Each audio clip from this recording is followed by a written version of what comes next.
have the exceptional opportunity to sit here with two outstanding photographers and two powerful women, Britta Jaschinski and Esther Horvath. Esther is a National Geographic Explorer and she's also a photographer for Alfred Wegener Institute. Her work is focusing on the climate and environmental research in the polar regions.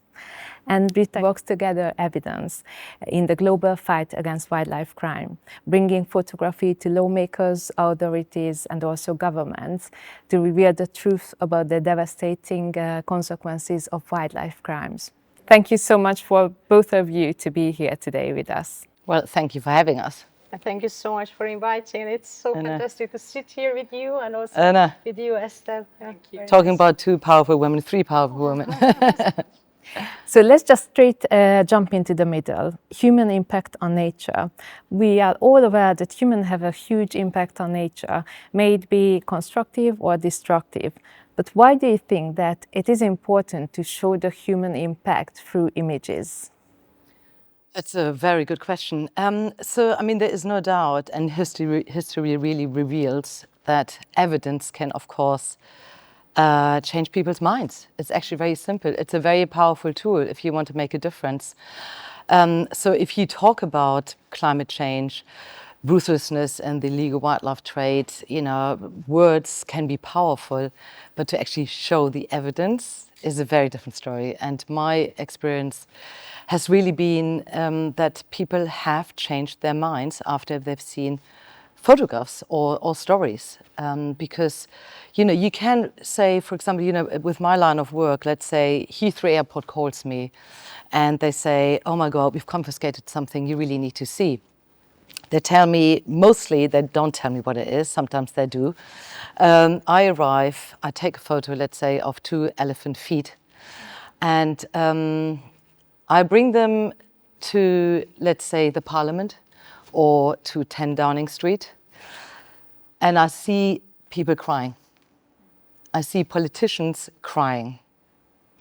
So, of course, what I'm counting on is that when they see these pictures, that moves them to tears, that they're going to make the right call to protect the species. This is just an example, but there are many reasons.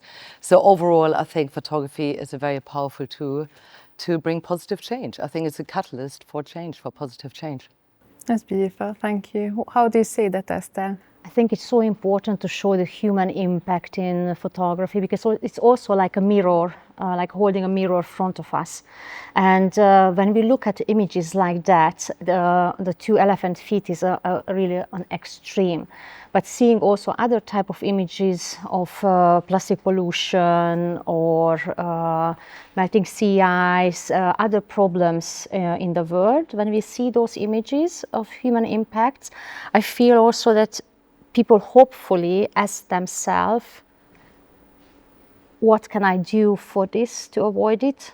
Can I do something against it? And I think it's like a little bit like can act as a self-reflection tool, hopefully, that people start to think that what can I do? And this is one of the major questions I get from people when I give a talk or when I have an exhibition and I meet with people, that people ask me, what can I do? And I feel that everyone can do something in their own life. And that's why I feel it's so important to show those type of images, to show it to politicians, decision makers to do the right decisions and policy changing acts, but also to general public that they think that they can think a little bit like what they can do in their daily life to avoid those catastrophic situations. So what you do is very specific because you rather portray the work and the life and also the struggles of scientists who are working to learn more about the current state of climate change. So why do you think it's important for us everyday people to understand what they do there? Many years ago, I would say like 10, 15 years ago and even further, in the past, science was for scientists. It was only scientists read scientific magazines. Luckily, this is changing, and now in the daily newspapers you can read about climate change and environmental issues, and also scientific facts and scientific information. So it's not only science or scientists, but also for the general public. But still, I feel that if we talk about that in the Arctic, the average temperature is increasing 4 times than the rest of the planet, or we say that since 1979 the sea ice extent in the Arctic Ocean decreased by 40%. If we have all these numbers, if we don't have any images, any imagination to it, they just remain number, and then we don't have any emotional feelings for it. But I believe that, like, my goal is to show the people who are behind this data that these are not just numbers. These are numbers and facts because there are people who conduct climate and environmental research every single day, for days, for months, for weeks, for years and for decades. And because I feel that if I can show their faces and what they do, people will have maybe a better understanding about the science, but also about the changes, and they will have a better imagination what it really means. Because if we just read a number, it's very easy to forget. But if we have an image with it, what it means, what is behind those data, I feel that people, maybe they can more connect. Okay, thank you. Britta, did you have like a certain moment in your life when you just realized that your work has to stand for wildlife conservation? Maybe it was a shoot, or it was a single second, or it was a place. So yeah, I mean, my background is quite commercial. I actually used to be an advertising photographer. I don't know if you know that. It's sort of my dark past. I don't talk about very often, but I mean, I very much, I quickly understood that I'm not a bad photographer, so I might as well use it for something, for a purpose, rather than just making a living with photography. So I always had a passion for photography. But when I realized that I can actually, like reveal some truth and show some evidence with photography, I thought, wait a minute, I can actually be a voice for the voiceless. And it was really this very, this key photo of the beluga whale looking through the window at Coney Island Aquarium, where I had this great sense. I read actually about this whale, and it was kept in the wild, and it circled around monotonously in this concrete tank for like 23 years. And it was caught as a calf, taken from its mother actually. And it was very much, I read this, I saw the whale, and the whale looks at me through the glass, literally. I mean, you see in the photo reflection of me. And that was a moment where I had almost like this knife in my heart reading. And I thought, why are we doing this? This is so irresponsible. And it was pretty much there and then that I really made a pact with nature and with wildlife to say, okay, I'm going to try to be a voice. I mean, this is like 30 years ago, and I don't know, I mean, I very much in general kind of feel that I don't have big targets. I just work sort of from day to day to see where I can access. I think what's really difficult sometimes is that as a photographer, you feel really overwhelmed with all the things going on the planet, and you want to make a difference. I mean, also with photographers for Magical Hungary, I mean, I'm blown away by the quality, I have to say, but, it takes a lot of photographers to reveal beautiful pictures as well, for people to understand the importance of nature. So, I think everybody has got a moment probably where they feel, this is right for me. I really feel in my element when I'm a photographer. And of course, this beluga whale, I will never forget that feeling where I felt, right, I'm going to do something about it.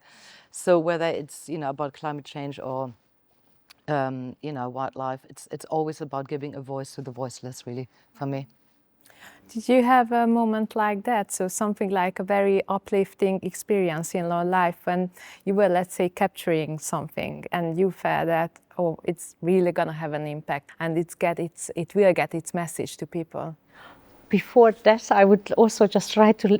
I would like to reflect what Britta said, because I had the same moment that you said that it felt like a knife in you. I feel as for me it was like like a very strong feeling of joy and knowing that this is exactly what I want to do. I had that moment as well during my very first Arctic Ocean assignment, which was in 11 years ago.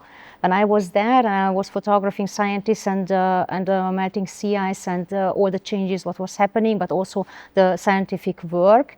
I felt there was one moment I was standing on the bridge of an icebreaker and looking around this disappearing sea ice, and I felt such a strong feeling in me that I knew in that moment that this is exactly what I want to do, and I want to dedicate my photography to this topic and I want to follow. So I have this very similar feeling what Britta just said. But answering your question, that if I had any moment which was very uplifting, I have like many of those events with photography. Every time I give a talk or I have an exhibition and I can meet people. I also have talks where I give a talk for decision makers and politicians, which I find extremely important. But I also engage with children, and exactly a year ago I had the National Geographic classroom.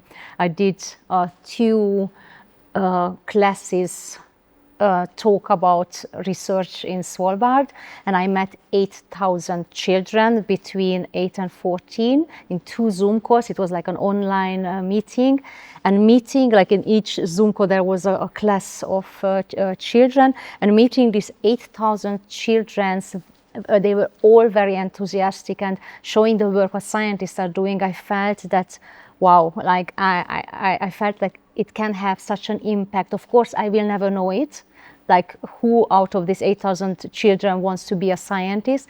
But now I get many emails from scientists, but also from young photographers that they have chosen the path what they are on because of the work what I'm doing. And they said that, especially I got this from women and girls, and they said that they felt so inspired because they never saw women in this field. And because of the work what I do and what I saw, they started a career path in science or in photography. So maybe that's where you have to start it to make really an impact for nature conservation. Britta, did you have a moment when you felt that your work became real, when you saw a real world impact that goes beyond the screen or on the page? Yeah, I mean, it's actually really interestingly, it mostly happened through entering competitions and winning competitions where suddenly it was picked up by the press and it was shown all across the globe. And that was very powerful. I mean, I always encourage young photographers to enter competitions, because for me, it was a real entry into the world of recognition, actually. And, I can give you an example where places in China are documented performing animals. They were treated, horrific. I mean, it's really, this is proper cruel stuff, I mean, they often take animals from the wild and train them with negative reinforcement, and I documented quite a lot of that. And, as a consequence of the awards they won, they were exhibited all across the globe, and obviously they were in every magazine and many books, afterwards. And these places shut down because of that. And I mean, I think I always had the feeling that it can be powerful and probably have an influence in people's, changing people's minds, as I said. But it was in 2016 when I found out that all these places had closed down. I was like, okay, wow, I didn't expect that. I mean, like one photographer going on several occasions to similar locations, and then they're all being subsequently closed down. As a result, that's powerful stuff, And I mean, there are quite a few examples also, because I work, as you know, with governments. I work with the CITES team in Heathrow, and they have been using my work as a tool, really, to scare people, to threaten people that they get arrested if they smuggle illegally traded wildlife. And of course, they've been really thrilled with this project. And then that led also for me to be invited to have an exhibition at the European Parliament and also at the UK Parliament. And I've been in various parliaments now where, you know, they basically bring all the MPs or MEPs even for the European Parliament together to make a decision about something. And when you see a law changing right in front of your eyes, you think, okay, wow, at least all my hard work wasn't for nothing, you know. It's like you suddenly feel, you know, it's rewarding, isn't it? When you suddenly think like, okay, I worked really hard. And I think photographers do work really hard. I really see it. You know, then when something like that happens, you think, okay, all the pain you go through yourself was worthwhile. You know, like, you know, when people, for example, say like, how do you even cope with the pain? I cope with the pain of witnessing all of this stuff because the reward is a change. And once you know it's all happening, you can't turn away from it. I mean, I couldn't. I would never be able to say, okay, I can't cope anymore, guys. I'm not going to go back. Because, you know, then I really wouldn't be able to look into the mirror anymore, you know. So I think both of you are in very special places in your lives and also with your work, because you can really have an impact. So you can see your direct impact on nature. But I think there's many of us who really deeply care about nature, but we just don't know how to start to take an action to protect it. So can you give us an advice, or maybe give us a direction where we should turn towards in order to make a meaningful difference? Yeah. Do you want to go first? Or? So, I mean, for me, you know, what's really fascinating is if you look at history of like who brought change, for example, historians say, it's really interesting for me actually, historians say there's only something like 3% of change makers out there. They are the people that actually go out, change law, you know, I mean, influence politicians, you know, especially in war photography, for example, you know, because it's really abstract, isn't it? Knowing there's a war or knowing that the Arctic is melting is only when you see it, you can make a difference. But apparently there's only 3% of people like that. And then 90% is bystanders, passive people who basically do nothing. But very powerful is the people who are the upstanders, and they're the people who do little things everywhere all the time and persistently, and that's very powerful. So, you know, when I come to Hungary and I speak to photographers here, or wherever I go, but like we're here right now, I always say, you don't have to, you know, like 100% focus on your photography to become a change maker. Just do little things. You know, we talked about it with a category of, you know, human impact, for example. It's like, well, okay, if you see people dumping litter in the forest, take a photo of it, do a social media post about it. It's just a small thing. But if you do it persistent, you educate people, and suddenly people go, oh, wow, I didn't know this is going on. You know, birds who get injured or deer gets injured a lot in the forests here, you know. It's a really big problem. But if you don't take a photo and don't, you know, raise awareness, then nothing is going to change. So you don't have to necessarily reach, you know, like a lawmaker or a politician, but you can just talk to, you know, to your community through your photography, and it's very powerful actually. You know, so little things every day or consistently can bring huge change basically. What do you think? I would like to answer this more from, not from the photography point of view, but more generally, because this is the question what I get most of the time, like what can I do as a person? And I feel that all of us can do a change, and as also Britta mentioned, that if you do little changes that can change things, as spreading the words and spreading the seeds and in the community. And I also think that it can also start within the family, and that's why, for example, I like to talk to children, because they can go home with an idea and then they talk to the parents, and then there can be a little change in the family. And we just before we came here, we just talked about ordering any kind of outfits or buying clothes. So like it starts like, where do you buy your clothes? How often do you buy it? What kind of car do you drive? Do you take public transportation or you don't?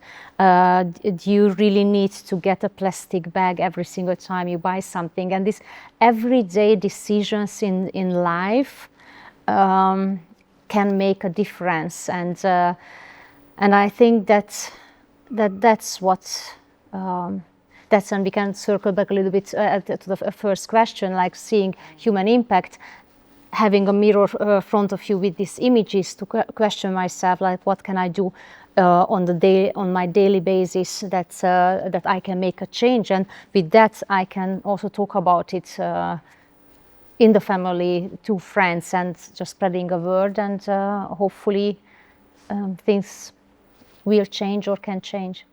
Yeah, I think, you know, it's very important to focus on the little things, because otherwise you get overwhelmed. You know, the planet is a big place and there's a lot of things going on, and a lot of people just dig their hand in the sand because it's too big for people to understand and to comprehend. And I think people, you know, can feel really depressed about it, you know, thinking like, well, I can't do anything. I'm completely powerless. But our message really is, you're not powerless. You know, you can do something. Just get up and do it. I think that's very reassuring to hear that, so that also we can make little changes, we can make little steps, but totally. If all of us make one little step, that maybe that will be a very long way, and it will get us a long journey towards the right direction. Yeah, and work together. And work together, right. Thank you so much for this very exciting conversation and sharing your experiences with us, also your very valuable thoughts. So I think you gave us a lot with this conversation, and we wish you the greatest of luck in your work for the protection of wildlife and nature. Thank you so much. Thank you for being here. Thank you. Great being here. Thank you.